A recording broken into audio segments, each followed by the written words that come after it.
hope you'll not only experience today, but also know that Mike is a resource to the church. He's coaching, teaching, preaching, and his just delight in and experience with the church in all of its forms is a gift to us. We are particularly excited today because I really believe that multi-site and satellite and cooperation has always been the call of Jesus, but really is the future of the church. So I'm personally excited about this conversation, and I'm going to turn it over to Kevin Babcock, our Director of Support Services in the conference, as he introduces Mike Slaughter to you this morning.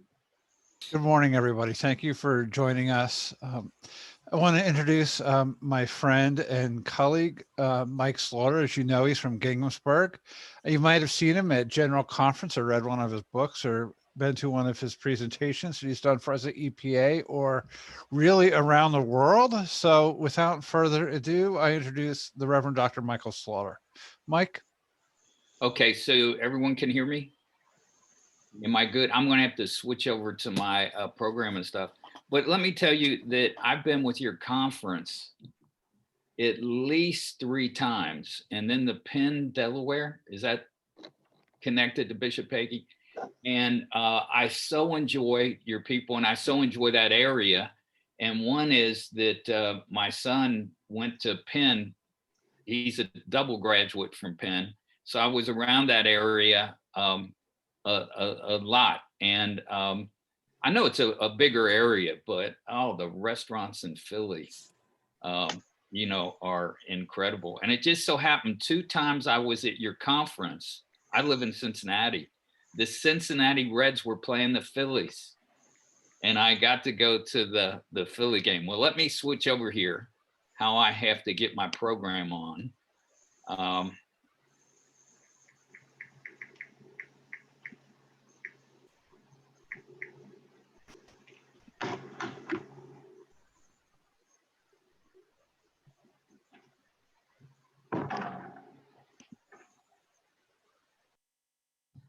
Okay, I've got to try it again.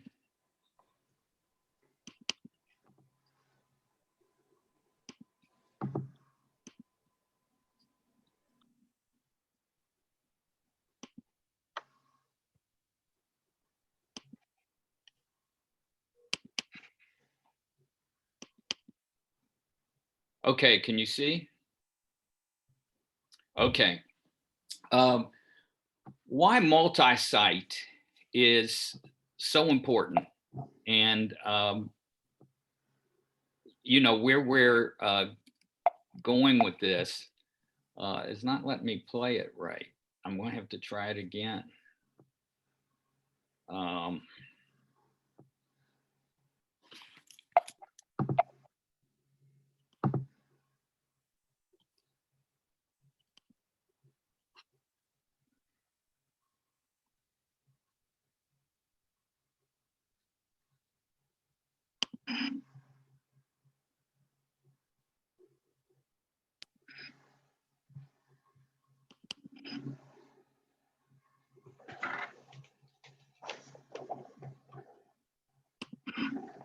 Okay.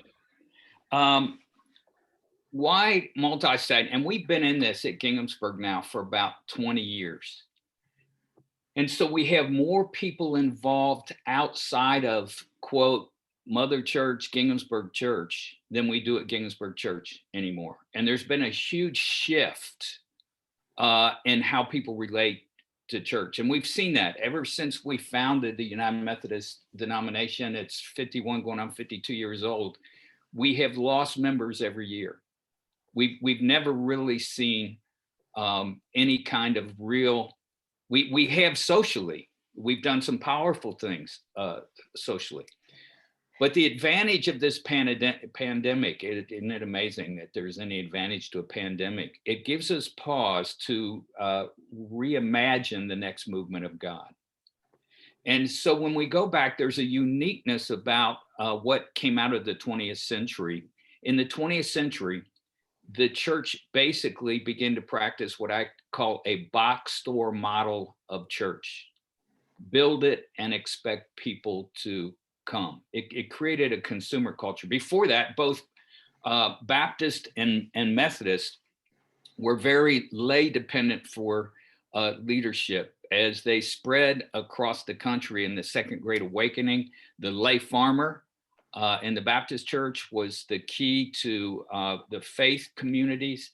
The circuit rider, most or many were like that 18 to 19 years old, not seminary trained, and it was taking people out to areas virtually satellite. Like Ginghamsburg Church was founded in 1861 by a circuit rider named B.W. Day, who came and preached a 2-week revival and then established 4 faith communities in surrounding communities.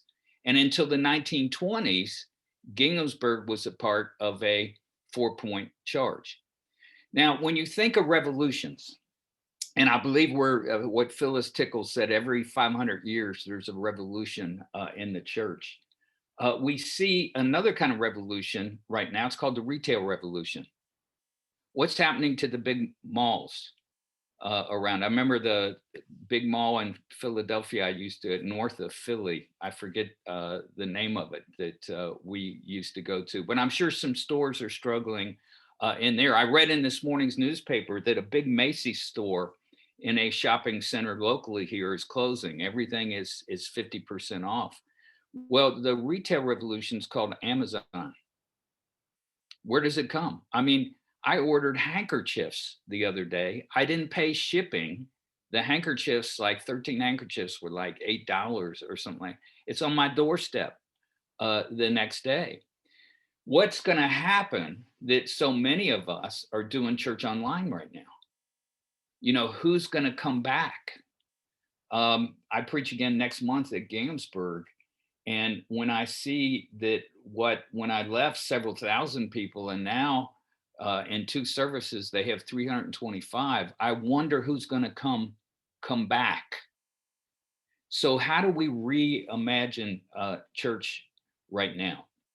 Now, out of this box store model, what we've created is a consumer mindset. So we've moved from the priority being the lay leader, whether it's the circuit rider, and the circuit rider only visited churches once a quarter for the sacraments. Otherwise, it was the lay leader. The Methodist term lay leader literally was the pastor of that movement. And then when we shifted to this different model, more organizational model, the lay leader became kind of the head of all of the committees of the church instead of the practice of leading the spiritual formation of the movement. So what happened in the 20th century is it created this passive spectators. You are here to deliver goods from birth to death, baptism, sacraments, marriage, funerals, and we're here to receive the benefits of your professional services. So here we have these passive spectators. Well, then there was a new movement that kind of came out of the 70s, and some of you will remember this, kind of came out of the Jesus movement. And many of us who were influenced in the Jesus movement, it was called the church growth model. And how many of you went to conferences, passing the 200 barrier, passing the 400 barrier? Any of you remember those conferences, the 800 barrier? Now, 2 positive things I want to say about the church growth model. It emphasized unchurched people matter to God. And I shared that with you when I was in your conference before. And the second, it recognized gifts of the laity. It started talking about gifts of the Spirit and people identifying their gifts and functioning. So we saw this return to the emphasis of the gifts of the laity. But the problem with the church growth movement, which I was one of the children of the church growth movement, it was based on expansion. So that created what was amazing with that, and for some reason it won't let me go forward. Let me try one more time on this, please. I'm sorry.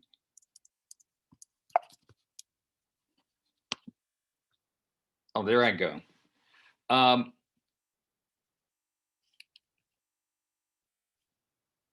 so one of the reasons that what I want us to talk about in this model is why do we want now to really begin to focus on a satellite model, multi-site model for churches? Well, one of the problems with the church growth model or the expansion model was the expense. Um, I was the only pastor when I went to Ginghamsburg, two-room country church. Some of you have been there. You've heard me say in the first 6 months, I grew it from 90 to 58. In our first budget, 1979, when I went to Ginghamsburg, was $27,000 a year. Well, when I left, I needed over $200,000 a month for staff salaries. We had over 100 staff, and like in this picture, that's not all the staff. That's one staff. That's the staff that worked our 2016 Change the World conference. And not only that, but the larger you get, and we were over 4,000 attendants, the larger you get, the more sophisticated your staff has to be. So that's one problem. The other is the cost of brick. Any of you who have been out to my friend Adam Hamilton's campus, that's bigger than some small college campuses. The last campus that I was a part of that we built at Ginghamsburg is on 136 acres. So expansion, especially look at the economic times that we are in. Expansion coming out of this pandemic, the loss of middle class, the loss of employment it's not even a just scenario to look at. So the focus on expansion is the real problem, because the model of the New Testament is multiplication, not expansion. You look at this and you'll see in Acts, on that day, a great persecution broke out against the church in Jerusalem. And all except the professionally trained were scattered throughout Judea and Samaria. Those who had been scattered preached the word wherever they went. So we see this expansion model and a return of focus on the laity. This gift-based ministry.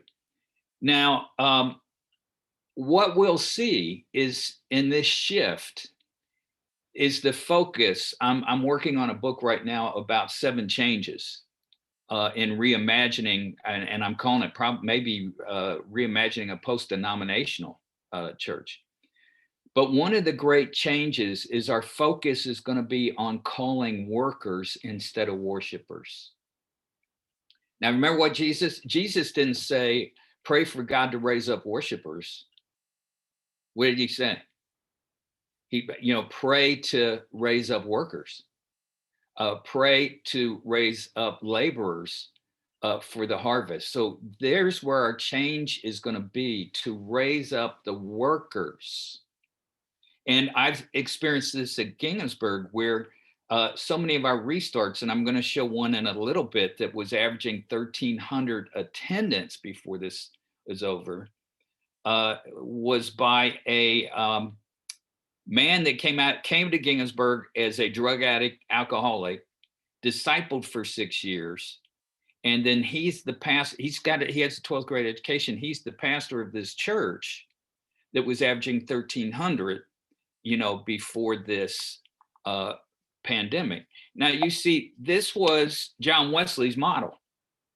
Look at the return on one man who understood this in the 18th century, where he was in a box church model in the Anglican church, but he understood this whole multi-site satellite model, even though they didn't call that then. At the end of his life, Look at that, 470 Methodist societies, 2,000 lay preachers. There's that focus. 72,000 Methodists in Ireland and Britain, and 60,000 in Method. What a return on one person's life. You know, when we catch this, which Wesley understood, and it's really in our DNA, we just have to remember, reimagine, is that the New Testament model is not expansion, it's multiplication. Now, what we have to do is, as we seriously, because this is a shift when we begin to think of multi-site satellite, we've got to define the what. We've got to get very serious about the missional purpose and how the missional purpose aligns with our DNA, our strengths, and our resources. So this is when you get down to the practice, and it's one of the things that my team does now in Passionate Churches LLC, is we work with people to help identify their DNA, their strengths, and their resources, which is different in different contexts. So this is where it gets very specific. So you have to ask the question, what is the need? That's where you begin. Now, for us, and how it matched our strengths, when I was in a band, and many of you've heard my story, in high school, that we got busted with drugs, that we were going to open at Cincinnati Gardens with a big name band. And so to me, and I was a social work major in college, recovery really became a key focus. So the first months at Ginghamsburg, this a little two-room country church, we brought in AA, Alcoholics Anonymous. So we used to, even because I wanted to reach unchurched people, and I knew music and rock and roll, I was in that pioneering group of contemporary worship. We would get professional counseling for great musicians. So we began to pull great musicians into the church. It was kind of, how they would pay for it is play. But then they found this community and this relationship. So we really kind of became known as a recovery church. So that was a first. And then because of my early on, we opened food pantries, used clothing stores, a counseling center. By the time we had a church of 400, we had a professional counseling center. So we really our DNA became strong in social ministries. So we knew that was our strength. Now, Dayton, we're outside of Dayton. Ginghamsburg is outside of Dayton. So you could call it, a couple of years ago, Dayton Daily still referred to the main campus as one of the biggest rural churches in America. But we were 5 miles from a bus line. And yet we operated like a free dinner on Monday nights for food pantry clients and everything else. But there was this distance that we couldn't get to those people. Now, in the time I was at Ginghamsburg, which is like 16 miles north of Dayton, Dayton went from 160 to 140,000 people. It was named by Forbes magazine as one of the 10 fastest dying cities in America and one of the 10 emptiest cities in America. And what happened is when I went to Ginghamsburg, it had 5 General Motors plants. All mid-sized trucks were built in Dayton, Ohio. By 08, the last GM plant left. Out of 120,000 people in Dayton, we lost 34,000 manufacturing jobs. So you begin to see the need, and you begin to see what our DNA was at Ginghamsburg Church. So what we saw, this is who we're called to be. Where is the need? And what we see is Isaiah 61:4, and that was where Jesus' mission statement came from. And Luke just gives the first part of it. It doesn't get down to this. What does it mean to be a member of this movement? What will you do? Not show up for worship. Worship's important, right? But here's what we'll be doing as the community of faith. We will rebuild the ancient ruins. We will restore the places long devastated. They will renew the ruined cities that have been devastated for generations. So what we said is God does God's best work in cemeteries, right? In dying kind of places. So how do you rebuild a city? We said 15 blocks at a time. That was our first strategy. So we went into an area called Fort McKinley. It had a church. This is what a church building that was done like a lot of inner city kind of churches. It was down to 40 old white people, and they were all over 60 or 65. They had been General Motors executives, and in the 1960s, when the neighborhood began to transition, they moved out of the neighborhood, but they kept coming back to mommy church. Does that make sense what I'm trying to say? Yet they had this sense of missional DNA. They had a pastor in the past, and they wanted to reach the neighborhood, which was now 80% African American, but they didn't know how, because they continued this traditional style of European worship in a neighborhood where you could buy a house for $5,000. Now picture this, in the 2000s. And it was filled with prostitution and addicts in this neighborhood. So that's where we wanted to be. Now I'm going to show you, now remember it was 40 old white people. So I want to show you this video of what Fort McKinley looks like today. And by today, it's probably about 10 years in the making of us being involved there as a satellite campus.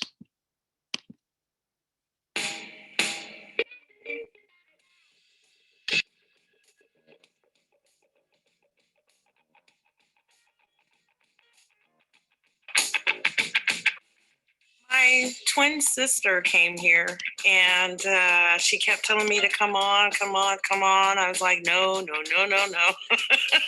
I finally said, okay.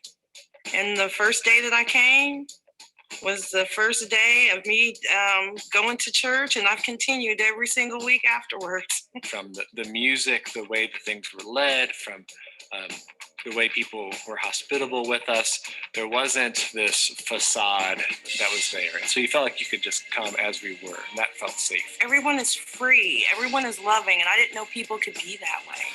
I mean, I just like how casual it is. And that's what makes a lot of people want to come. Well, we got down to 40 people. And when we voted Ginsburg to come in and help us, and we went from 40 people to like almost 300 people in 3 services. So that was a big thing. They tore out our beautiful pulpits, which, and made room for the open worship. Got rid of the organ and brought in the band, which I love now. I like all those changes. A lot of churches, I should say, they only care about who's in the church. But we don't care if you go to church or not. We're still going to help you out. Sunday mornings are engaging. It's lively. It feels like God's presence is tangible. You come in, you can get a free breakfast. I think their favorites are the blueberry pancakes, which I make. When I walk in and I sit down and I eat with everybody, I just feel like, finally. My kids have had to learn a different worldview, and it's beautiful. Whenever they come home, we have questions about how we see the world compared to how others see the world, and then we have to hold that up to the gospel and say, what is this Christian worldview, and how is it that we work together? So I love that they have to wrestle with tough stuff now. I think it's a picture of what heaven's supposed to look like. That all nations, all tribes, all tongues are going to bow down before the throne. Our kids get to experience that here weekly. I think one of the things I've learned is you can love everybody. You can look past the differences and love everybody. I think at the end of the day, everyone here needs Jesus, as we all do. But unlike some other places I've been, It's not something we hide from. In fact, it's the very thing that actually binds us together is I'm broken, you're broken, but through the power of Jesus, we can be made whole. This church has been very, very, very, very great to me. If I didn't come to this church, I don't know where I would have been. I don't know how I would be feeling, but this is the best thing that's ever happened. If you're looking for a place for your spirit to be touched with the power of the gospel in very real ways, this is a place for you. Let yourself go and feel the love. And I promise you, you'll keep coming back.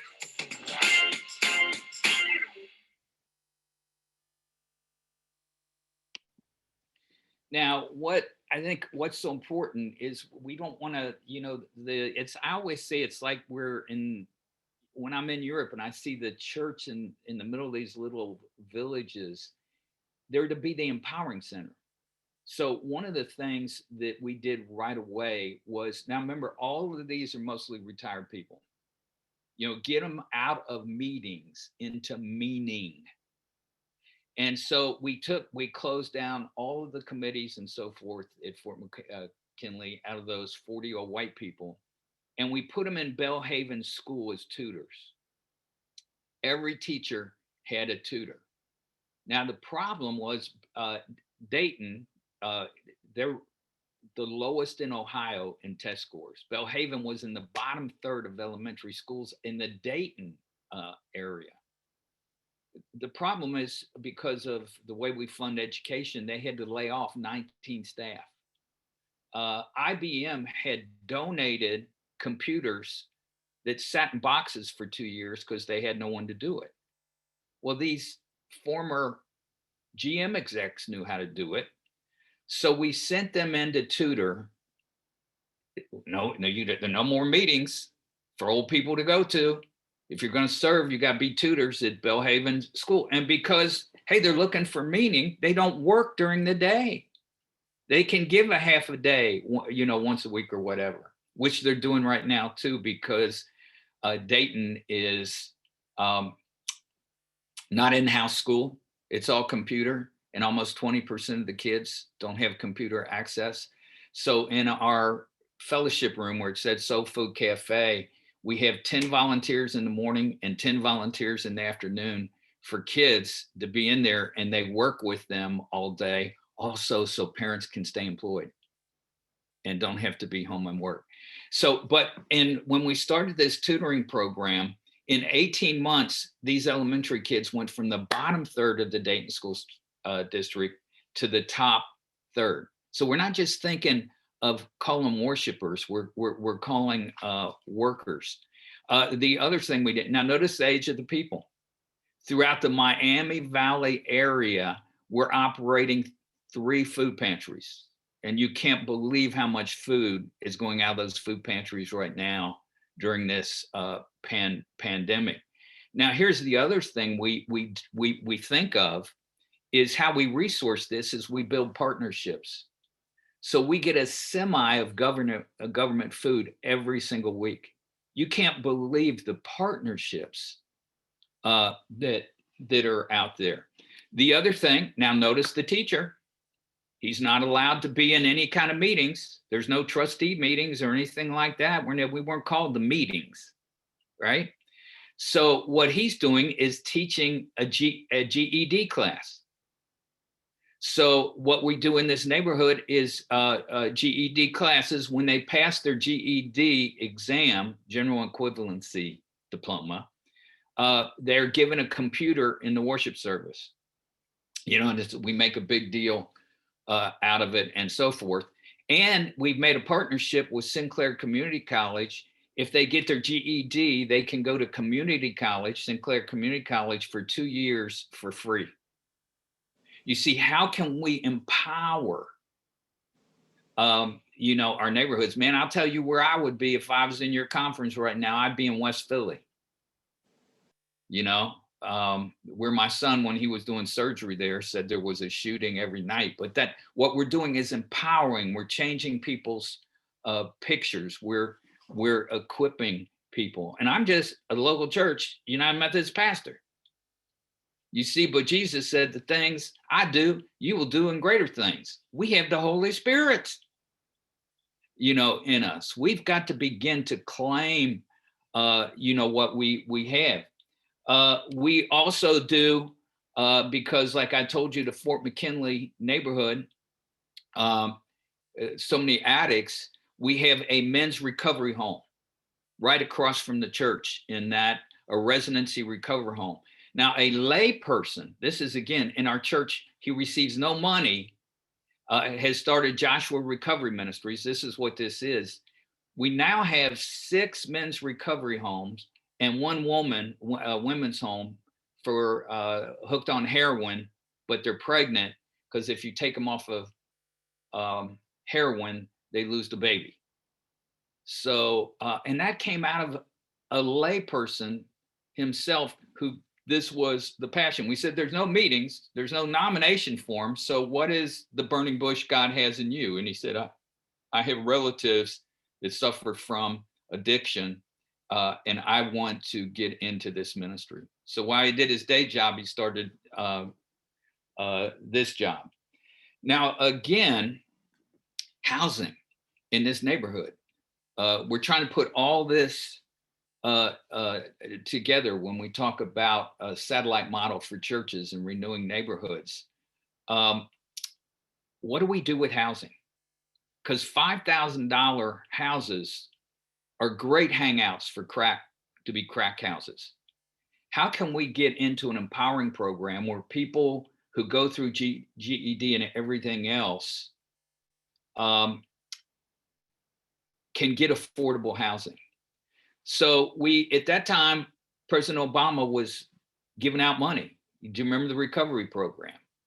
So we partnered, got $3 million of that money, and built 25 low-income houses in this neighborhood. So if a person can stay in this house for 15 years, we've got to create permanence, because the average change was 3 months.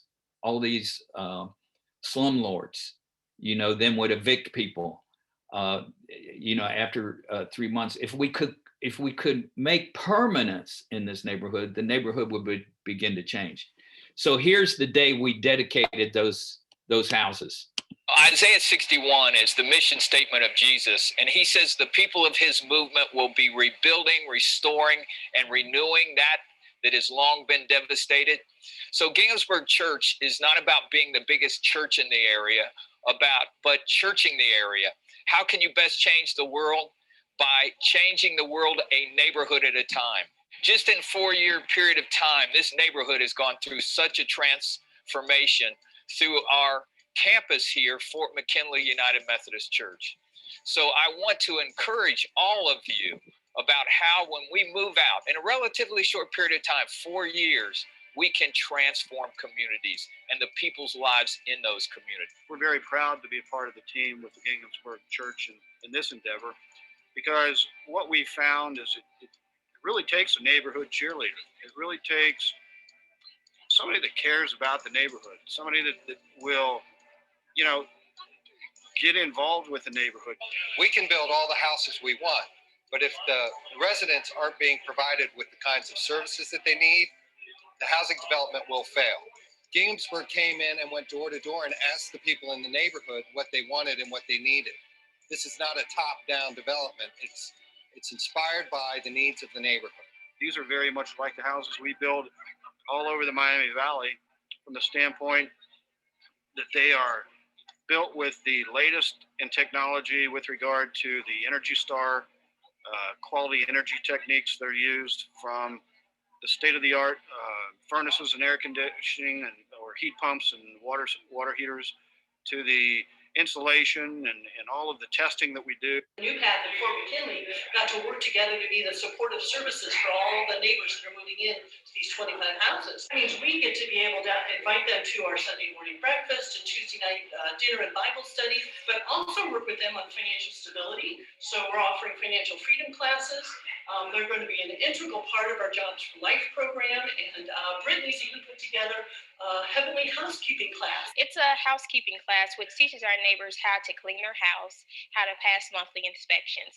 We help our neighbors identify what to keep and what to give away, how to store appropriately, and how to gain access to supplies that they need. What we're excited about is developing those relationships so that people have a place to go when there's an issue, when they have needs, when there's even when there's a joy in the family. They can celebrate together with people who really care about it. 25 families will get to move into these houses. This neighborhood is changing. Well, one of the keys is they pay, depending on income, $400. They have to be in Jobs for Life. They have to be in some of the programs. That's what we take out of our GED programs or whatever. They pay $400 to $600 a month, and if they stay there 15 years, that house is virtually theirs with very little. They pay a little bit more, but not much more. And that was, to create permanence in the neighborhood. And you notice again, even how some of our staff, Vista Corps, will pay their salaries. So when we think about networking, that's very key to this multi-site satellite model of where we're moving as churches. We've got to think beyond. Like when I left Ginghamsburg, now it's changed. I think the annual budget now is 3-point-some million, but it was 5.4 million when I left as lead pastor. But we had almost 9 million beyond that coming from 501c3 sources. So the opportunity is amazing. I always say to us in the church, I mean, there's so many brilliant business folks that we can reach out to. And I think those of us who are elders in the church, we have master's degrees. And I always said, if we went to work for Coca-Cola or someplace, if we didn't produce in 6 months, we would be fired. We have to have a higher expectation of ourselves and make ourselves not above lay folk, but equal to, because their gifts, I have very limited gifts. How do I put this delicately? My people at Ginghamsburg always said, my gift's the gift of irritation. You're irritating people too, forward. But their gifts are amazing. I didn't come up with recovery ministries or any of these kind of ministries. It came out of the laity of the church. So it's going to be huge as we look forward to where God is moving. Calling workers as our priority, not worshipers. Now, one big question is like, how are we going to do this? And the picture behind that you see, the how, is we rent in the fire, Fort McKinley, the fire department moved out because they saw it was too dangerous of a neighborhood when we moved in. So they rented to us for $1 a year. And we've turned it into a youth activity center. Isn't it amazing when the fire department moves out because it's too dangerous, but the church moves in? So we're always doing all kinds of activities out of the firehouse. Now, this is Mike Berry. He is I was going to say young man, 40-some-year-old man that came to Ginghamsburg as a drug addict, alcoholic, discipled for 6 years. And when we started a church called Medway, this was the first one we did. Bishop Rousseau came to me and said, Mike, this church has like 18 people, and they're like 18 miles from Ginghamsburg. But when I'm not going to put another elder in that church. But when I was there, they talked a lot about Ginghamsburg. There were a lot of these 18 people that knew a lot about Ginghamsburg. So he said, what if I assign you to this church? This is the only church that you'd go to annual conference and you'd see that I was the pastor of, and I've never preached in this church ever. So what I did was send 5 lay people over 5 lay people who really, what I saw, deeply growing in discipleship, and they were contagious. So Mike did it like I told you. Here's the guy that he went to this little tiny Methodist church, but then he is such an entrepreneur. There was a drive-in that was closed. So one summer he took this drive-in and he would get like family movies and he would put it up there free. And they would have 900 cars it was only open on Saturday nights. And when you drove up to the ticket booth, you got a ticket for a free hot dog and Coke or something at the concession stand. And before the movie started, you know how they had the playgrounds? Any of you ever been to drive-in movie theaters, like where the playground was in front, until it got dark? He would announce, you don't know it, but you're at Medway Church. Have fun. And it was amazing. Out of that, well, eventually he had to tear it down to build. It was growing so much. So he's built a campus there. Again, he's an entrepreneur. He's a leader. And they were averaging 1,300 worship. So when I saw him at the last annual conference we were able to go to, we didn't have we were online annual conference this year. Same with you all? Was it online? So we went, and we're on Lake Erie. So he's always out fishing with his young kids. And Mike said, do you remember when I came to you? He said this to me. And I asked you, how do I do this? What's the key? And he said, I said to him, there's three keys. And Mike said to me, Mike, you said leadership, leadership, leadership. Those are the 3 keys to make this happen. So it's about finding the right person. We found the right person for Fort McKinley. His name was Dave Hood. For Medway, it's Mike Berry. And when you look, and this is what we have to go back to, if you look at Psalm 78, God chose a layperson, David, out of the sheepfolds, out of his expertise. Mike was a builder. He only has a 12th grade education, but he's sharp, he's smart, he's a leader. Chose him. What we've got to do is find the right people. They're probably going to be laity. Choose them out. He chose them out of the sheepfold, and he chose him for skill of hand and integrity of heart. And I've been on the board of ministry. So many times on the board of ministry, we overlook skill of hand. It's why so many churches have, never grown. But skill of hand and integrity of heart. Lau Schaller was one of my mentors, and he came to me. He was at Gingsburg. You all remember Lau Schaller? Some of you do. Any of you old enough to remember Lau Schaller? But he came and he said, Mike, you're growing. And he said, you're going to be looking for really skilled people for your staff. And he said, make sure they have character.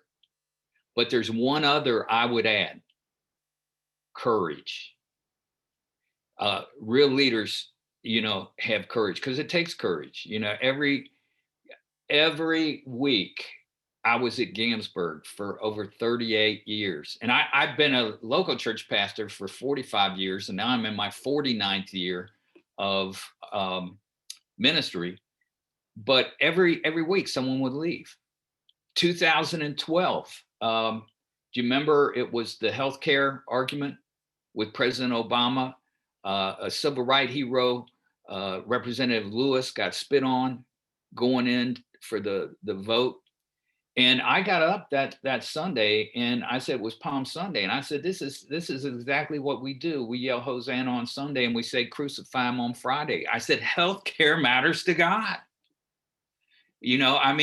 That's part of the ministry we've been given, to go out and heal. Jesus was a healer. I said, I don't have the solution. I lost 400 people that week. Thankfully, I won 500 the next on Easter. But courage is absolutely essential if we're going to move on to what God's doing next. I got to admit someone. Or my brother, can you admit them? Somebody's waiting in the waiting room. So we've got to look for the right people, and that's absolutely essential. Now, I use this right here as the steps of servanthood, of how we find right people. Most of us, as pastors, go into churches, and what we have is seekers and sacramental consumers. Okay, we have hired you, to come in and do sacraments for us. And Pastor, I don't like that music we did last week, and your sermons are too long. That's a consumer. Now, hopefully we have seekers. If anything is happening, drawing people who are not believers, that's a great thing. But most of us, if we're reaching unchurched people, then we're going to have seekers. What we want to do, we have this institutional membership thing, like, okay, come forward and be a member of a church. That's not a process of discipleship. Discipleship, it's just like my grandkids. I've got them now from 20 months to 11. And my first graders, I have two that are first graders, sit there and read to me. And then I asked the 11-year-old what kind of math she's doing, and they're doing algebra. Man, I think I was in seminary if I haven't heard the word algebra. But it's the same, that process of discipleship and spiritual growth. So what we have to do is get people out of meetings. See, we've got this idea, the nominating form. The nominating form doesn't have anything on it, like tutoring kids in elementary school or whatever. How do we move people out of that place of seeker and sacramental consumer to volunteer? So, we do it in our food pantries, and it's easy. I'll go to a Monday night food pantry, and the servant at the door will ask me, tell me your name and address and so forth. And when I know they don't know me, and I said, well, hey, I'm Mike Slaughter. I'm one of the pastors of this church. And they'll go, I work with Joan, and she said that they needed help in their food pantry on Monday night. See, people are looking for meaning. I see a path of evangelism now for us is people working in our social kind of ministries, because someone at work, they didn't invite them to worship first. They invited them to one time a month or one time a week to serve. We have a warehouse of used hospital equipment for the uninsured and underassured. It's a warehouse. We have a warehouse of furniture, the furniture ministry. We have a car ministry where, I'll say to you, my son, who's a doctor, just bought a new car, so he gave his car. And then people work at one of our, we want to empower, not enable. So they have to work at so many hours for a type of car in one of our clothing stores or food pantries or so forth. So we want to move people first to become volunteers.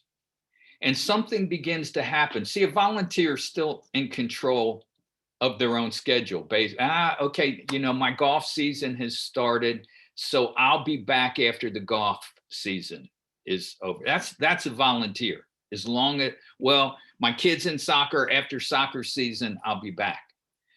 But something begins to happen in people's heart that they no longer serve based out of the convenience of their calendar, but out of the mandate of the Holy Spirit.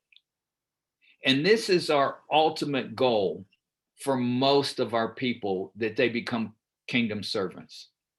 Man, that's a sign of success.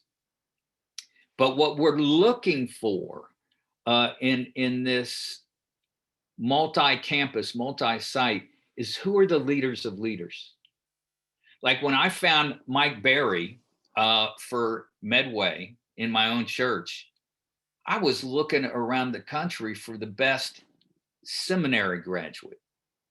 And when I would interview these people, man, they don't have, Mike's going to do, the only thing that was in Medway at the time was this little dying Methodist church and a strip joint and a liquor store. You know, they're not going to, like Mike, man, he's going to be able to reach those kind of people. So who are those leaders of leaders?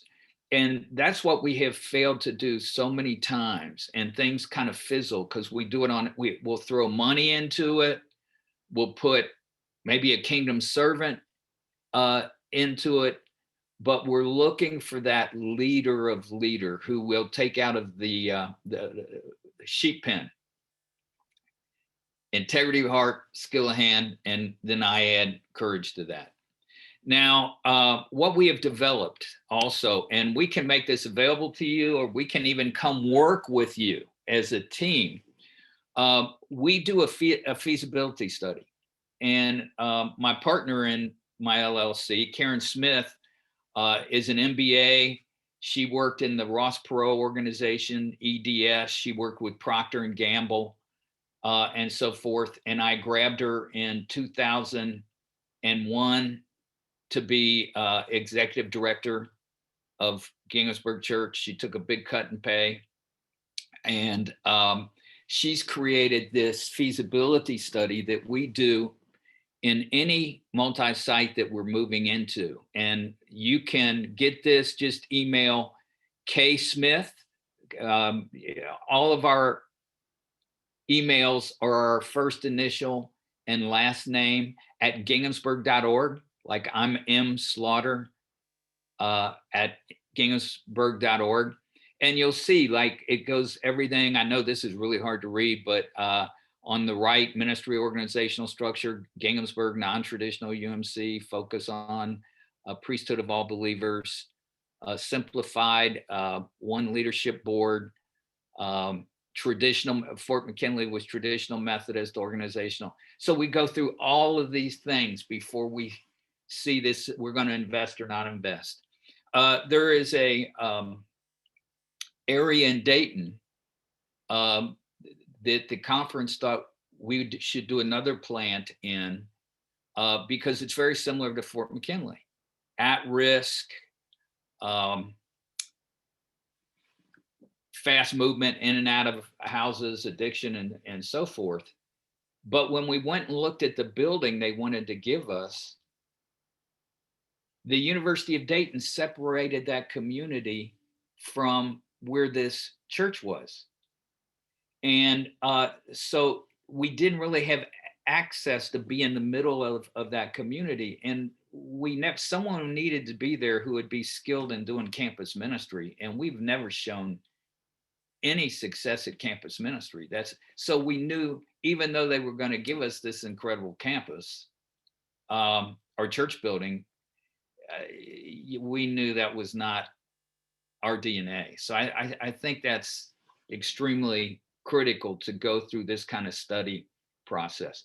So again, K Smith at ginghamsburg.org, she can just say, you worked with me today and you're interested in our feasibility study, and it'll be on Fort McKinley, the one example I used with you today. And she'll email that to you as a conference. If you want to get into this in a more serious way, then we as Passion Churches LLC would be glad to come and work with you, and help you develop means for identifying leaders and so forth. Now, again, one of the things that we do, what Ginghamsburg has just done again, is the Christmas miracle offering. You've heard me talk about Christmas is not your birthday. Whatever you give an equal amount to. Well, in places right now, you know what food deserts are. Western Philly. My son, when he would drive from Drexel Hill to the hospital, he'd say, Dad, you know what that corner store is selling? Kids see them going in there on the way to school. You know what a Coke cost in that corner store? 25 cents.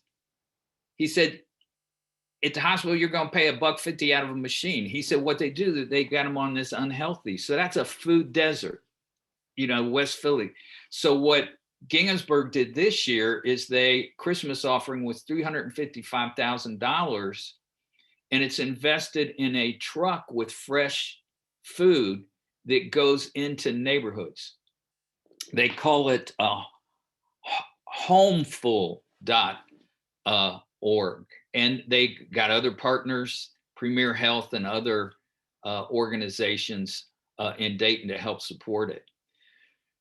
So again, Christmas Miracle Offering, Christmas is not your birthday, is a great way to begin to help, support some of these endeavors where you're working in your multi-site communities. Now, as I said, this pandemic has given us a great time to reimagine how we're going to do church. And I believe one of the coming parts of God's movement is not only calling workers, not worshipers. A lot of us have got so accustomed to being in our homes that I think what we're going to see is a birth of the home church. Now, on Monday night, my wife and I are in a home church. Obviously, right now we're meeting by Zoom, and there's 5 couples that are part of this home church, and it's connected to a church called North Star. Now, these house church, I've never been to North Star Church. I'm only in the house church. And before the pandemic, we met on Sunday mornings in a leader's house and watched the message from this church online. House churches networked to a mother church are going to be a reformation of connectionalism. Now, I'm going to show you an example of one. At Ginsburg, we call them life groups, but this really functions as their church, even though they're networked to the Ginsburg movement. We started our life group because we needed more friends, basically. We moved here 3 years ago, spent 2 years working on a house, finished it, and looked around and realized, okay, we can make friends now. We were brand new to the church and really hadn't felt plugged in. And so that's what we wanted our life group to focus on. And I mean, we started January of this past year, and by April, May, there was 4 or 5 consistent couples. Jason's coming up here with the yard slicer. He's going to reseed our backyard. We'll be done in like 15 minutes probably. We can talk loud. You're good. Oh. When your neighbor randomly comes over to reseed your yard for you, like that's our life group. Yes. That's it. That's the life group. When we first started out, it was food, get the kids fed, and if you don't like noise, then you didn't come to our life group because it was noisy. A lot of kids. Some sort of lesson. Justin would do a lesson. Micah's done lessons, and just kind of talk. But now we're looking like trying to get involved in the community more. We went down to the Point a few times and loved the services down there and got to know Roz and Callie. Pastor Roz put this little nugget or seed in my mind on what it would look like since our life group had gotten kind of big, what it would look like to have a life group in a different location rather than a house. If our house is only 800 square foot, so it's hard to put 8 couples in there with 16, 20 kids. We've met at the Tip City Park before. In the fall time, winter time, it's going to be hard to meet outside to accommodate all the people. So from there, it turned into, why don't we just go hang out with the people from the homeless shelter with absolutely no agenda? And we did that, which was really cool. When you don't have an agenda, you just go there to serve and hang out and build relationships. And looking in Acts and how the church started, it was all community. People shared everything. And that's what we've seen in our life group. Micah and Christina, they were one of the original couples in our life group in January. And he is a manager for a sales staff. He sells seed. And thinking that he would be leading a life group at some point was probably way outside of his comfort zone. but his skills are managing staff, right? So he has skills of leading people. And we recently split our life group, or branched off our life group, because it was getting big, and Micah took part of that group. And I think for the future of our life group, I hope we see growth in that organic way, that, you know, we're not seeking out people, but they're coming because they're growing.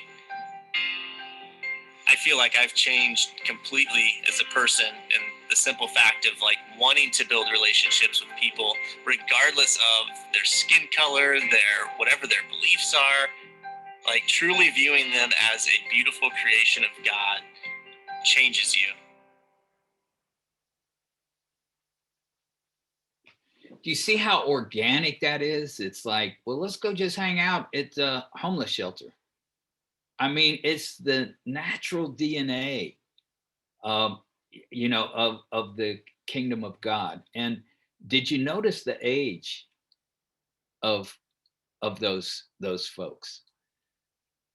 So I believe we're going to see this real birth of the house church that's networked to a mother organization. I think it's kind of how the Vineyard movement got started, and so forth.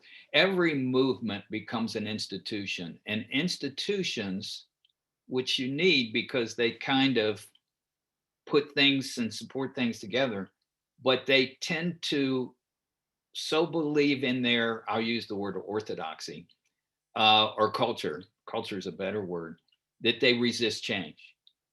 And so as a denomination, we have the best theology and the best mission statement to make disciples of Jesus Christ for the transformation of the world. But at some point, we began to idolize our methodology. And our methodology became our theology. And what a time to reimagine the next movement of God. Now, if I jump out of this, do you all want time? Let's see. Let's see. Can I hear some of you? Folks, if you have questions, is that okay, Mike? Or if they just unmute and share those? Yeah. Man, I wish I was there with you all. We'd go hang out.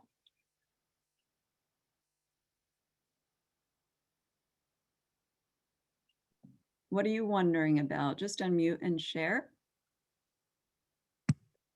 Okay. Hey, Mike, thanks for what you're presenting today. Question that I have would be, so this is all great. Where are you finding the people to power this? Because I have plenty of people with ideas and not a whole lot of people that want to take an idea and then go do it. So where are you finding the people to do this, and how are you recruiting them? Well, if you could speak to that, that'd be great. Yeah, one of the things that you always work with is, as I work with young pastors, I have one right now, and he's at Lake Charles, Louisiana. So he came in, they found him. He's not ordained yet. As a matter of fact, he's working full time as a personal banker. But they brought this Mother Methodist Church,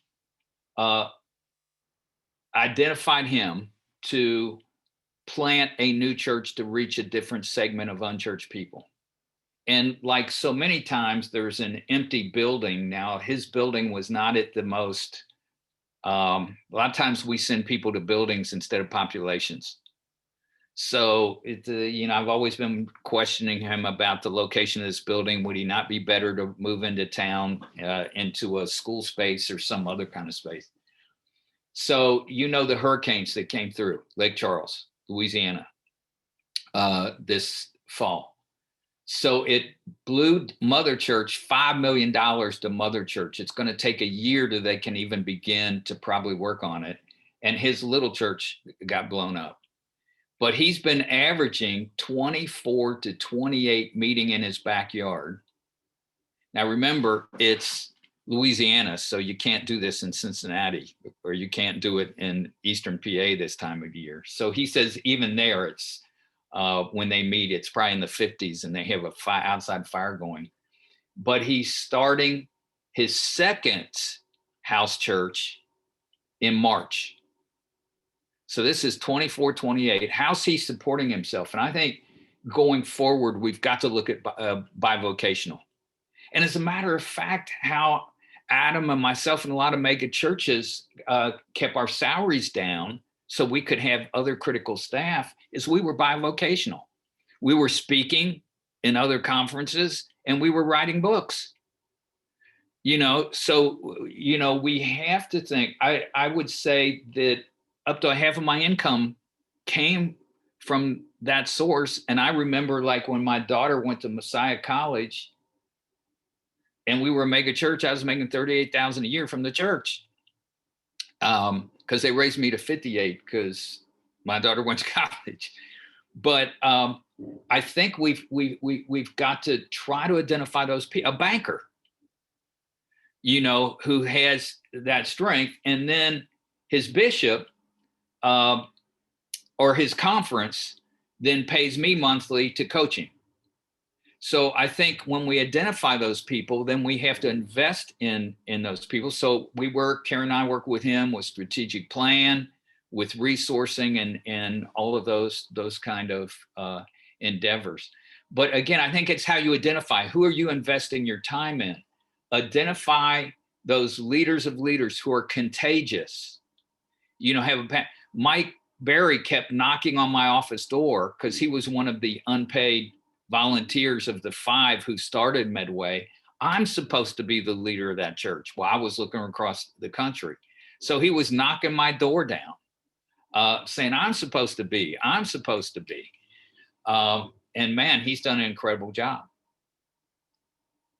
Who asked me the question? Tell me your name. Oh, I'm sorry. Kevin Kresge, licensed local bivocational out of Hempfield United Methodist. See, the passion is in you, and it's the same. The passion is in other people.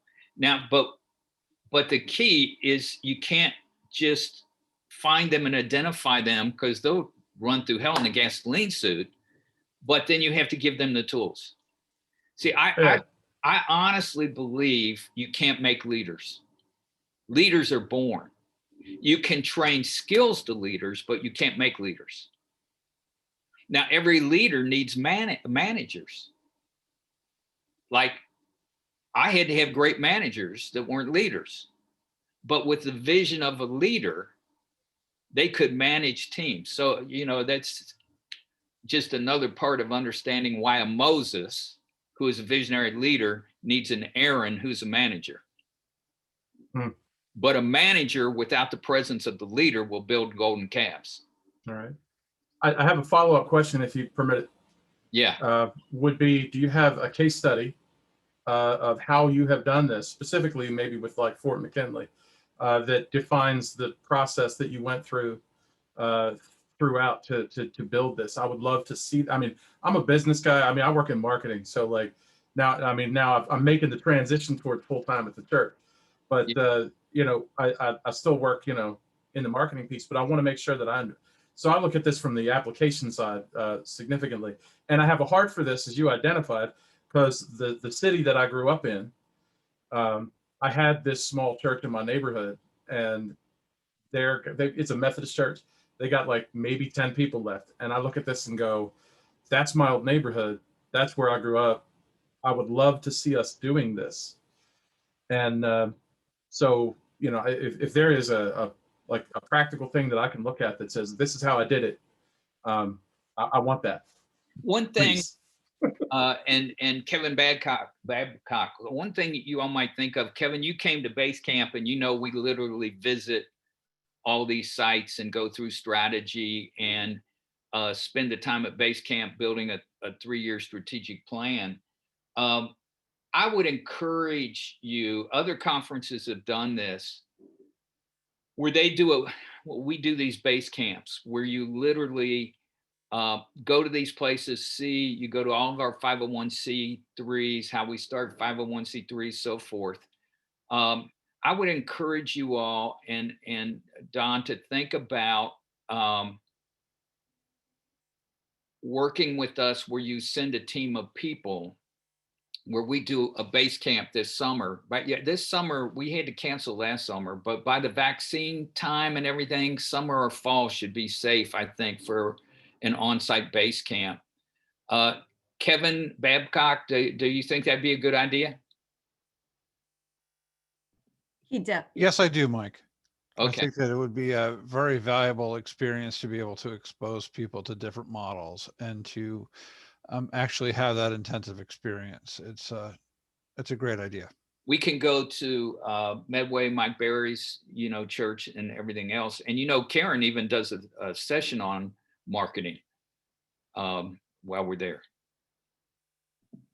Mike, one of the things our churches experience at times, our church is ready to do multi-satellite, multi-site, but the other churches are very hesitant. There's great mistrust. How did you overcome that? Or was it just that there was a vision that said, look, we're going to do this? Was it more hierarchical, or was it organic, or was it both and in some of the sites? Well, it's pretty much like, I remember when they took the vote at Fort McKinley, one of the guys in back said, this sounds more like a takeover than a whatever. And I said, well, if we're going to come in with what we have to do, you saw the kind of band and stuff we're going to use. We're going to be incarnational in that community. Those 40 people did want those people to participate, but they didn't relate to old European. They weren't even in the church. They weren't in the Black church, but they were listening to great music. They don't want tired European styles. So how are we incarnational to each community we move into?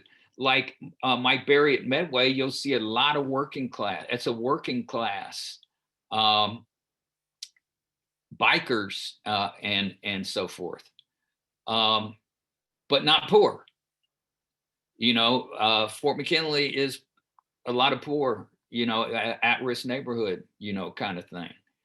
Now another one, Mosaic, which we just started, and they're going to be bigger than Ginghamsburg. They even have one of their pastors is Egyptian, because it's the highest concentration in the Dayton area of Middle Eastern people. A lot of like doctors and so forth, and he can speak the language. So how in each place we're incarnational, and that's what you have to figure out. And if it's not your strength or DNA, why we didn't move into South Park, and that South Park's that poor area, but University of Dayton campus separated it, and the bishop thought that with my personality, South Park would be a natural place, to be, from the cartoon South Park. So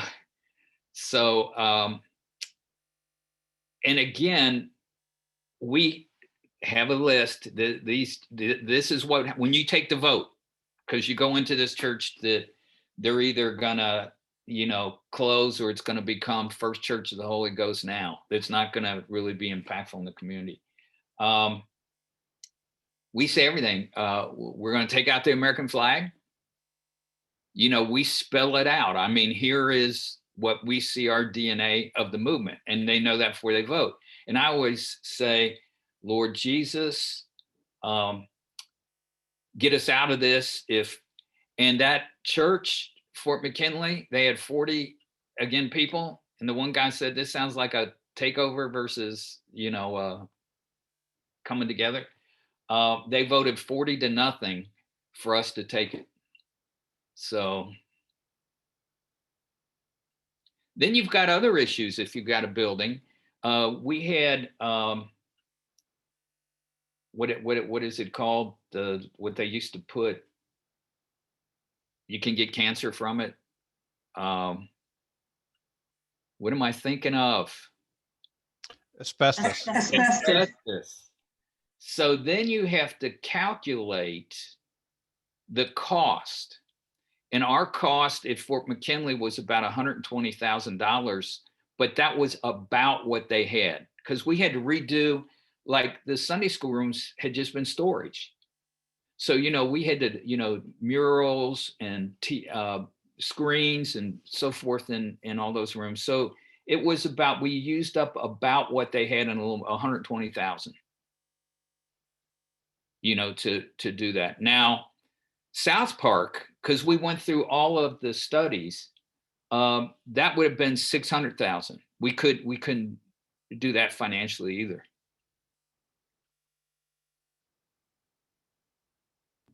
Other questions? Mike, this is. I have a question. Oh, Go ahead, DS Foster, and then we'll turn it to the next voice I heard. A quick question, Mike. Andrew Foster, I want to first thank you for your 49 plus years of ministry, and I had served in the New England Conference, and I know that you were a mentor for one of the churches that I was serving with, Faith Community Church, and it's a satellite church. So I thank you for that. But my question is this: knowing that every church is unique, every community is unique, in your 49 years of ministry, do you have some type of a template of what will work anywhere? Because praise God for Ginghamsburg, praise God for Fort McKinley, but that is not West Philadelphia, South Philadelphia, North Philadelphia. Right. So that's my question in terms of painting a more unique as opposed to a wide brushstroke. And that's what I think so important, like what we work at with base camps, is how in your context, as you're hearing the Holy Spirit during our time together and learning from each other, what in your context becomes a 3-year strategic that has measurables, timelines, and so forth. There's not one template that works everywhere. I mean, theologically, Jesus is Lord. That I wish America and the American church would understand what that is. But no, I mean, that's why ministry is indigenous, wherever we are. But we have the same kind of problems, food deserts and recovery, kind of programs and so forth. And I think how we implement those in areas where we live and work, I think are essential. The GED program is another thing. How do we really empower people? Because one of the things that happened when the General Motors plants closed, well, you could start at $24 an hour with excellent benefits at age 18 and retire in 40 years. Well, so how do we, when parents taught their kids they didn't need to waste their time going to college, how do we create in the Dayton area or retool for people to work in this particular age of technology in which we live? Because the company GE came in with the research thing, but 50%, General Electric, but 50% of the jobs require a PhD. So if we can get people through community college, nursing programs, whatever. The other thing we did that has been real helpful, and this came out of a young cop in our church, African-American cop, is he started something because Black Lives Matter. You know what? We had a man looking at a BB gun in a Walmart and cops shot him. He was looking at a BB gun.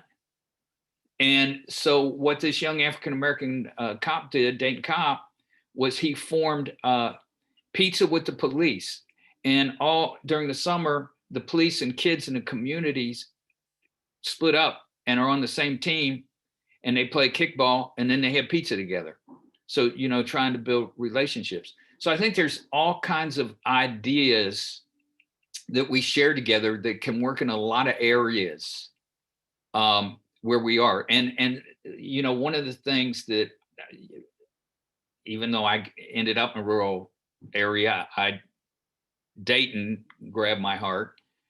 I didn't grow up, I was sent to a rural area. I grew up in Cincinnati, and now in Cincinnati and social ministries grabbed my heart. This is why I'm tied to this Branches Church in a house church, is because they're so involved. They won't build more brick. They built a warehouse kind of structure for their social kind of ministries, and it's why they've forced their church into house churches. And I'm tied to it because it's doing more than what Methodist churches are doing in Cincinnati in social programming as a community, where Methodist churches is about send money for apportionments. So the thought is money, but it's not me like putting boxes in people's trunks, you know, of food or so forth of unemployed people. So I think there's certain things that impact all of us, that especially as United Methodists that are so concerned about social justice and social concerns. I think that applies. How do you carry that out in your context? You've got to create that strategy. That's what I wanted to hear you say, because hearing the very beginning, this is not my first time hearing you. When I was in New England conference as well, I wanted to hear you say to all of us that what worked for you there may not work specifically in the context that we are in. So I thank you for saying that. I feel so much better now. Okay, that's good. Yeah. I had a question. Yeah. Diane Hopkins with Leola United Methodist Church.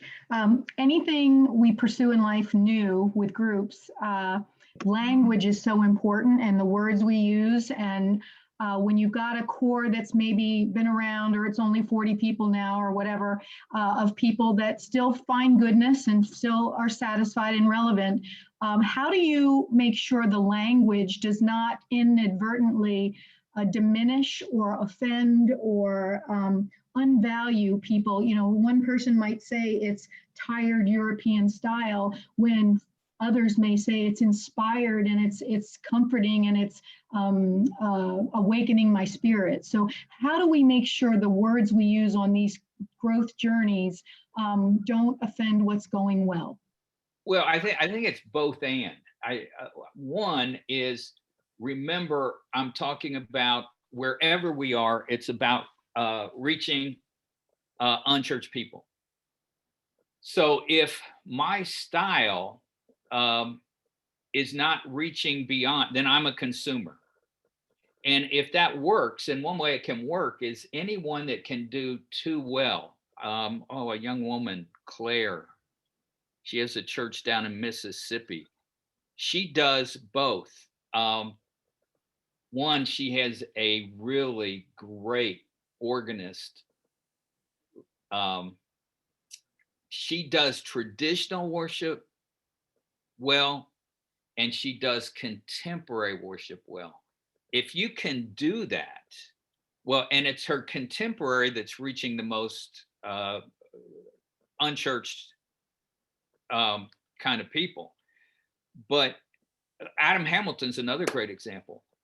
If you can do both well, but traditional is hard to do well. In 1979, there were only 3,000 true organists in the country. 10 years ago, the Conservatory of Music at University of Cincinnati dropped organ as a major because there weren't enough people choosing that major. So, you know, as an old rock and roller, I know it's a lot easier. I mean, look at Bob Dylan. Bob Dylan is not a great singer. But it's easier to do contemporary. But one of the things you want to do, and I said this at Ginsburg, when I went to Ginsburg, the little country church, obviously they did. And in a little, I came out of a church where I was a youth minister in Cincinnati, where they did traditional very well. The little country churches don't do traditional well. And so I went and I said, now, see, I knew how to play guitar. I was a youth pastor. I knew how to do that. And I said to these older people, I said, would you give your life for your children? Yeah, we'd give our life. Are your children or grandchildren in church? No, they're not in church. Would you give up your worship preference if they would be in church? And that's how we began experimenting with that. Now at Medway, we kept the traditional, but we did it at a less convenient time. Okay, You do the 8:30 time because we want to reach your children and grandchildren. And so when Medway began to blow up with contemporary worship, and then all of a sudden they had 3 contemporaries and 1 traditional got down to 18 people.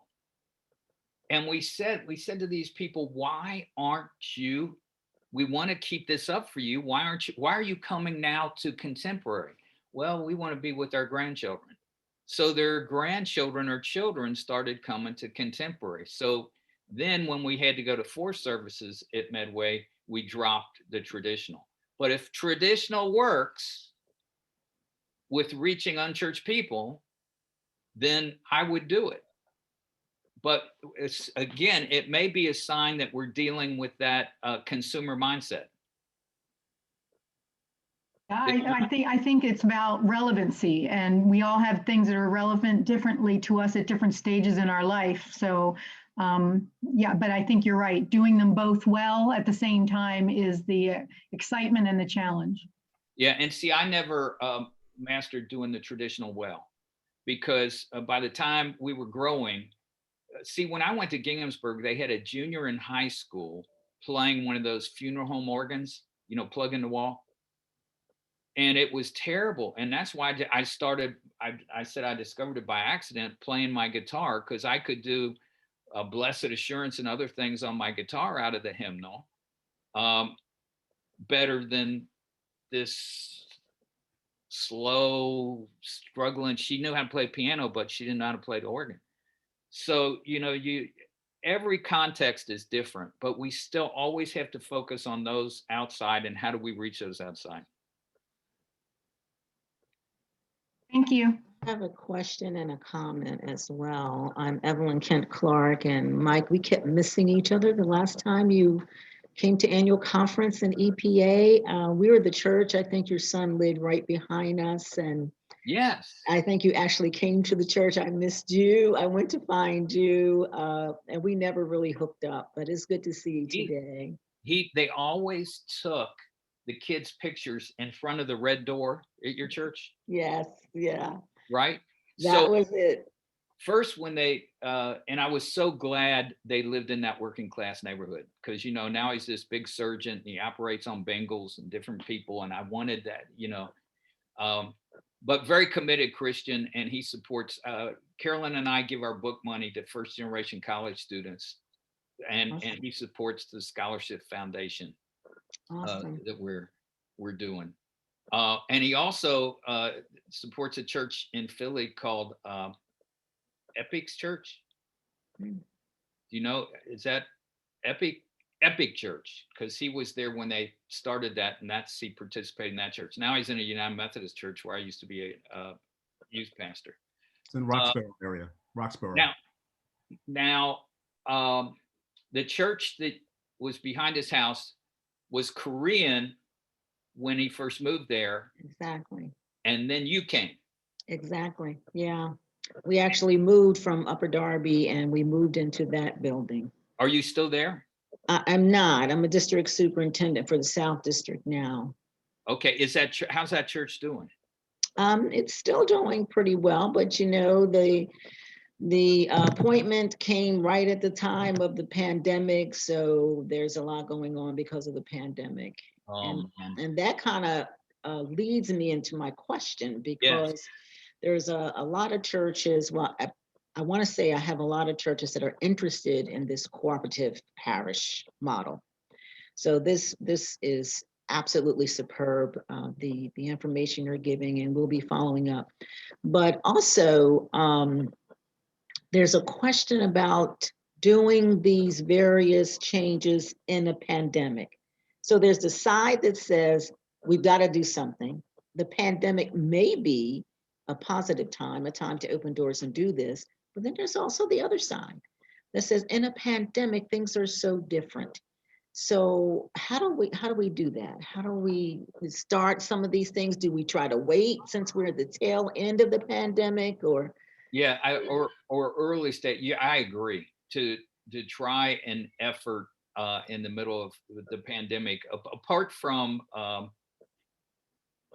making partnerships where you can create food pantry kind of situations. Who knows yet, because of the vaccine delays and these new strains coming in, what needs are going to be. Like, I'm shocked with Facebook friends who have lost when I'm talking about kids, I'm talking about like 30-year-old kids and stuff. We have lost at Ginghamsburg 5 people in my age group. I've done one funeral. But how we can do food services or something like that now is possible. How we start new community kind of things now, it would be better to do the preliminary of identifying potential leaders and maybe begin meeting with potential leaders, even in video chat kind of thing. Like, here's what we're thinking. Would you be interested in this? This is what. So only preliminary. But boy, in a pandemic, you're right. And then one other thing that I noticed, and this is a comment, is that sometimes I think leaders hold on to this initial idea of no meetings. That sounds real good. You don't have to meet anymore. But then the follow-up part is not happening. The training, deploying people into the community as volunteers. So it's got to be both parts. It's got to be both and. The new meetings part sounds good. We don't have to go to meetings anymore. United Methodist, we meet too much anyway. That's just personal. But there has to be then the follow-up. So Right. we're not just sitting. So what we identify as teams versus committees, and teams have unique responsibilities. A team is the team of 25 people who run and they're all volunteers who run the, I don't even know what we call it. Kevin Babcock, you've been there, the warehouse where we have the medical equipment, and so forth. Or we have the team of 25 people who run the gleaning place, which is nice. Like, if we get new furniture, then we give nice furniture, old furniture to this place, or went downsized. We don't have room for a dining room table. And all the proceeds of that go into supporting our 501c3s.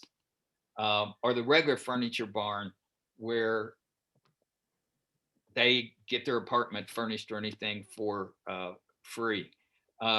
Those are teams. So we look more at teams and identifying people who have a passion for that kind of ministry than committees. And you'll especially notice with young people, and I'm thinking of my kids' age groups. My daughter's 42 and my son's 39.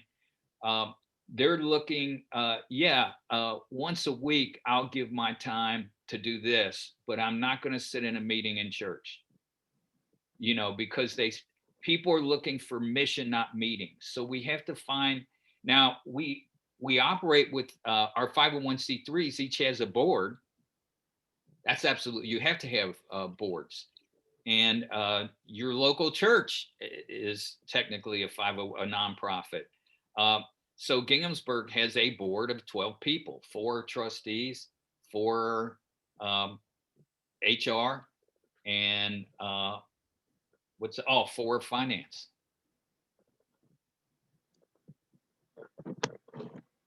That's great. Thank you so much. Now, I'm not advocating that there's only one way to do this thing, or the way we're doing it is the way to do it. I'm just saying everyone has to find an efficient way, and I want to emphasize that, that begins to understand that our Methodist system is still based on a corporate model of the 1940s, our organizational model. Now, our discipline changes, but the organizational model is still pretty much 1940s. Absolutely, I agree. I get that. We want to be respectful of your time, Mike. Are you okay to take another 1 or 2 questions? Oh, sure. Yeah. I'm quarantined. What else are we going to do? Dave Wolverton, I think I see you. Go ahead. Yeah, Mike, David Wolverton. Thank you for doing this again. I have a practical question. The church that I serve is about to do this very thing. From an administrative perspective, as you birth this new relationship with another church, is the appointment to that church you for that opening season? Are you appointing a pastor that is yoked to your team? Do you maintain an independent infrastructure? Is it somehow administratively linked to the Ginghamsburg core team? How is accountability structured? And even more practical, when it comes to Sunday morning, are you sending whatever is being preached from Ginghamsburg over to these other churches digitally, or are they independent in what happens in worship from the message perspective? Well, the same themes, like we've not done the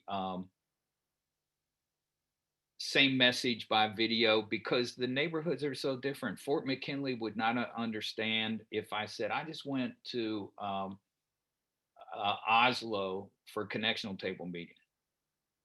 You know, a lot of those people have never been on an airplane. Or when we do at the movies series, and we'll show clips of movies and do sermons. Fort McKinley may be using Spike Lee. You know, so because of the uniqueness of the neighborhoods we're in, every preacher does their own message, but we meet together to plan sermon series. So it's the same scriptures and so forth, but it's up to that preacher to put it into that context. So Tip City would be very different than Dayton. Tip City would, that campus would draw a lot of, well, it was in John Boehner's district. So it's very conservative. 70% of the vote went Republican in this last election. It's why I was always losing people with being prophetic, if social justice and so forth. But we've also changed people. And a lot of those more progressive, like right now, and I know we're all different on this, Tip City's board said, like, I've always been fully inclusive with LGBTQ folks, members, they can serve, but we would obey the discipline and not do marriages or use our building for marriages. So, and I even got hell for letting people be Sunday school teachers and so forth. I had staff leave because, but these were people in monogamous relationships, fruit of the spirit. And so one of our pastors now has just left because Ginghamsburg's board's not going to do LGBTQ marriages. And he's doing a church that's going to be fully inclusive and do marriages and so forth, which it's going to be like Medway, which is fully independent now. Like it's until they can be independent. My name was on it, but you got to remember, these are lay people. So my name had to be on it. Fort McKinley, we had a pastor who was in seminary. Fort McKinley is still one of our campuses. Mosaic, which was 2 years old this September, or 3 years old this September. A year ago, December, is when they became financially independent from us. So that's a separate Methodist church. So Medway's separate Methodist church now, and Mosaic's a separate Methodist church now. Any more questions? Did I didn't answer that sufficiently, or? Oh yeah, you did. Yeah, okay. you did. From an appointment standpoint and from an administrative standpoint, they all still held under the umbrella of the mission that was birthed for the whole network. Right, the DNA. You know, I would say it's a common DNA that I've always wanted the, like I say, what personal holiness and social holiness. That's what I love about our theology. So, you know, we have people leave Ginghamsburg because Black Lives Matter. Well, say all lives. Hey, Black Lives Matter. Or they leave because we talk about white privilege. I mean, we cannot quit doing, that's the courage part. We cannot not be true to the calling that we have. Or we've had people leave because you have to wear a mask. And a greeter will give you, you know, we have boxes of the disposable mask. You have to wear a mask. So we've had people leave and go to churches where they don't require you wear a mask. So none of you have to deal with this stuff? Yep, we do. We do. I love it. It reminds me of when you birth children and they go different ways than you expect. So in some of these birthing stories, it sounds like even the churches you've birthed have gone some different ways than perhaps you expected. Yeah, and one of my best has started a church called Emmaus down in South Carolina. Now, here's the frustration. You lose a lot of great staff. He was one that now Rachel Billups I've worked with her. She's 40 since 08, and I'm so glad that she's my successor. But here's this, I've had a woman pastor, including Sue Nilsson Kibbe. A lot of you know, she was my executive pastor for 10 years. Since the 1980s, I've had women pastors. But now when there's a woman pastor who is the lead pastor, one of our board members left because he thought it was fine to have women pastors, but not the lead pastor of such a big, you know, kind of thing. Well, that's, hey, tough, you know, and so that's the part that is frustrating to me. But you're right. But one of my best is down in South Carolina, and he started an independent church because he was frustrated with the Methodist church. And again, it has the DNA because one of the guys that went with him from our church, his son is gay. And they wanted a place that was like Ginghamsburg, but they wanted to be where his wife's family was with these young kids down in, you know, South Carolina. So, you know, it's going to go all over. And I think I'm coming to a place, one of the books that John Knox Press wants me to write is Shift Happens. You get and one is being 3.5 years out of the local church I'm restless, man. You know, in the local church, you're in the heart of the action. You know, don't forget, those of you lay folk and pastors who we're sharing together right now, don't forget the gift of this calling, you know, that we have. Because ministry is not a career, it's a calling. That's why, hey, I'm 69. You don't quit. You know, this is why we keep pouring ourselves in this until we take our last breath. And so when you do, quote, retire from the local church, you got to have a next. And mine is, you know, to raise up next generation of pastors. That's what I want to pour myself into.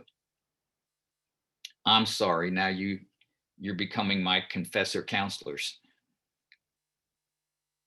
We want to read that book. Is there anyone else with a pressing question today?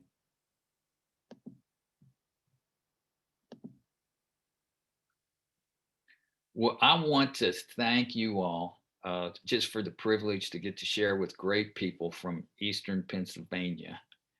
And Andrew, you and I have met before, haven't we? Yes, we did in New England.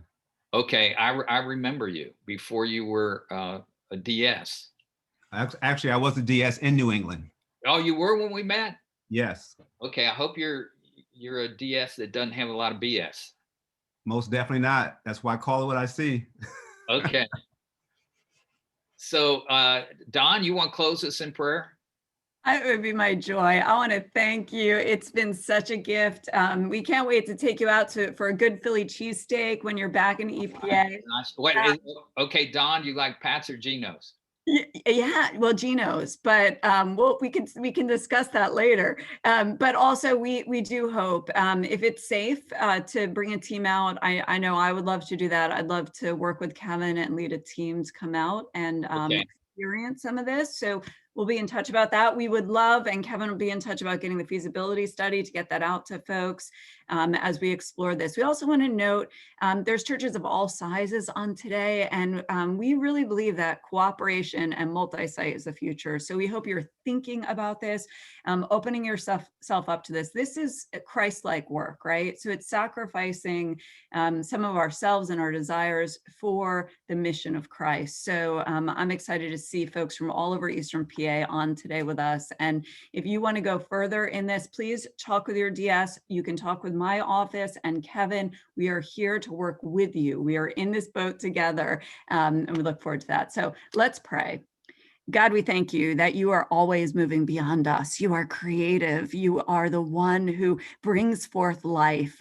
So we thank you. We thank you for Mike's ministry, God. We thank you for renewing and restoring him, using him in powerful ways. We do know we are never retired, for with you, we are always serving, always called out beyond ourselves. So move us and shake us and call us, even when shift happens, God, and we see it daily. Continue to turn that manure into new life, to turn us into creators in our communities, to see as you see, to see possibilities all around us. For the gift of this day, we give you thanks for the work that we have yet to do in this day, oh God. Use us to build your church, be within the doors of the church, and even more so, God, beyond the doors of the church. In Jesus' name we pray. Amen. Amen. Thanks, Brett. Amen. Thank you, everyone. And we're going to make all of this available through a group email list, and we'll distribute any resources, and you'll be able to share with one another the information. So once again, I want to thank the Reverend Dr. Mike Slaughter, and